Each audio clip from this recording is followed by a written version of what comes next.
My dear Christian friends, as you gather with your family and friends this Christmas, I wish the Christian community in Israel and around the world blessings for a Merry Christmas from the Holy Land.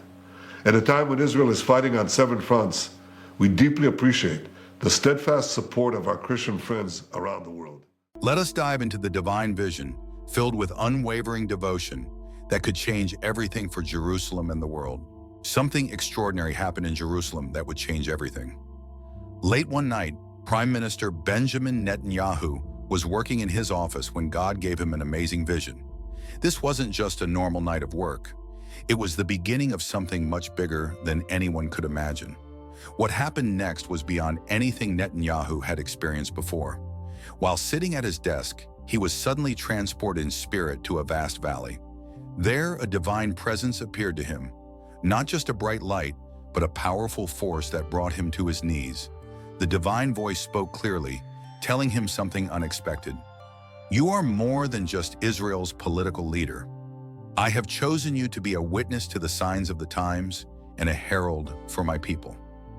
During this remarkable vision, God showed Netanyahu many things about the future. He witnessed nations gathering against Israel, exactly as the ancient prophets had written. He saw glimpses of a great battle, which the Bible calls the Battle of Armageddon. The vision was incredibly detailed.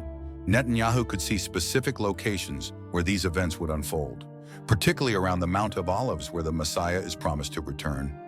Just when some people might have doubted Netanyahu's vision, something happened that seemed to prove it was real. Iran launched an unprecedented attack of 300 missiles against Israel, the largest assault ever attempted against the country. But instead of panic, Netanyahu remained calm, remembering his vision. What happened next was extraordinary. Israel's Iron Dome defense system performed beyond all expectations, and many missiles mysteriously changed direction or fell harmlessly from the sky. Netanyahu understood this wasn't just good fortune. It was the divine protection he had been promised in his vision. God revealed something special about Wilson's Arch, a structure that might seem unremarkable to many, just an ancient stone arch near the Western Wall. But God explained its deeper significance.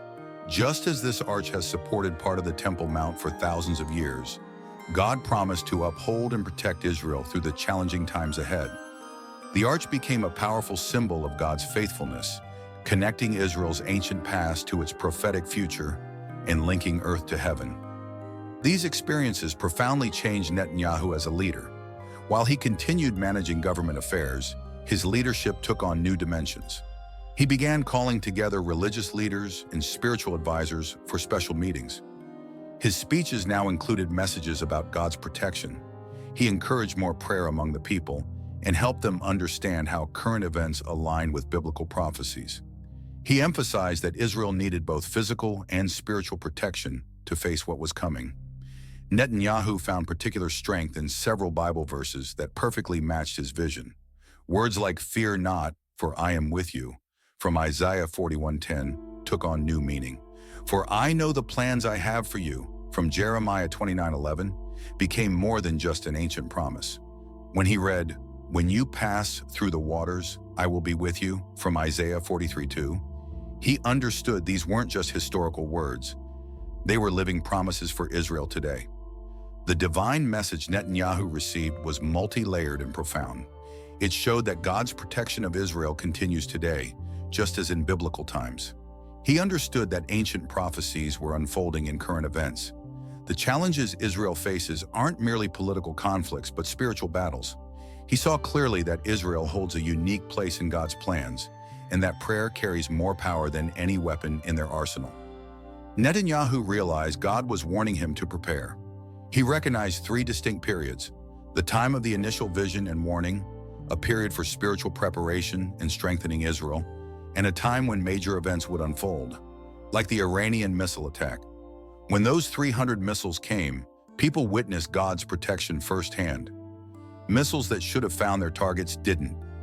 The Iron Dome system worked with unprecedented effectiveness. Even military experts struggled to explain everything that happened that night. Wilson's Arch took on special significance after the vision. Netanyahu often went there to pray, telling people, "This arch has stood firm for 2,000 years, surviving everything that tried to destroy it. That's how God's protection of Israel works. It never fails.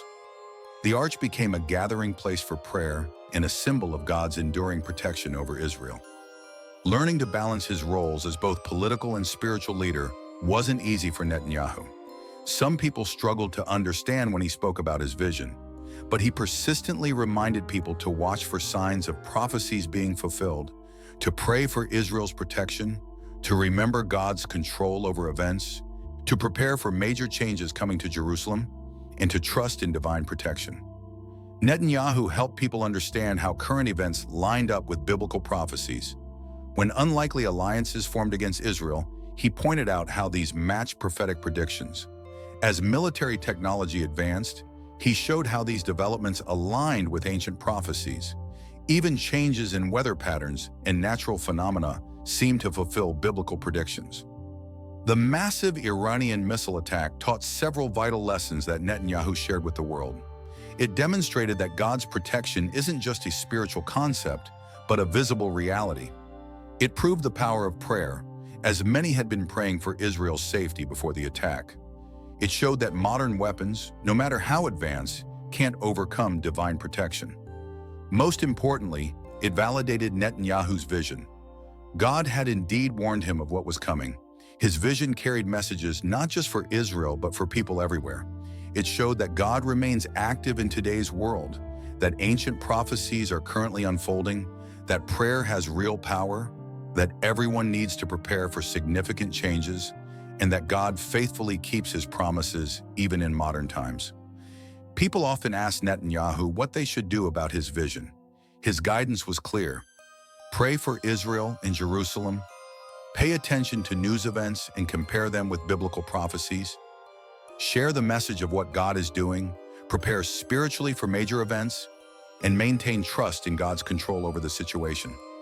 Netanyahu emphasized the vital role of prayer, sharing numerous examples of its effectiveness. He told of how prayers helped during the Iranian attack, of times when prayer changed seemingly impossible political situations, of miracles that happened after people prayed at Wilson's Arch, of how prayer often protected Israel more effectively than weapons, and of how group prayer brought unity among people. Looking ahead, Netanyahu's vision revealed that significant events are approaching. While more attacks might come, God's protection will remain steady. The Mount of Olives will play a crucial role in coming events. Jerusalem will increasingly become the focus of world attention. God will demonstrate his power in visible ways, and more prophecies will find their fulfillment. Although some aspects of the vision warned of challenging times ahead, Netanyahu consistently emphasized hope. He reassured people that they shouldn't fear because God's protection surpasses any weapon, prayer has real power, God keeps his promises faithfully, Israel will survive every challenge, and wonderful things will follow the difficult times. Netanyahu's vision revealed how everything happening is part of God's larger plan. The Iranian attack, the significance of Wilson's Arch, the prayer gatherings and political developments all fit together in a divine pattern. God is working in our time just as he did in biblical days, and the vision showed that Jerusalem's greatest moments still lie ahead. Netanyahu often concluded his talks with these words, "What God showed me isn't just a story, it's unfolding right now. Watch Jerusalem. Pray for Jerusalem. God is doing something unprecedented, and we all have the opportunity to be part of it. Remember Wilson's Arch. As long as it stands, we can trust that God's promises will stand too. We are entering the most important chapter of Jerusalem's history, and the world will witness God's faithfulness as never before." If you want to stay updated on these prophecies and receive more revelations about what God is doing in Jerusalem, please subscribe to our channel. Click the subscribe button now to join our community of believers who are watching God's promises unfold in real time. Don't miss any future updates about these remarkable events happening in Jerusalem. Subscribe now and be part of this historic journey as we witness prophecy becoming reality.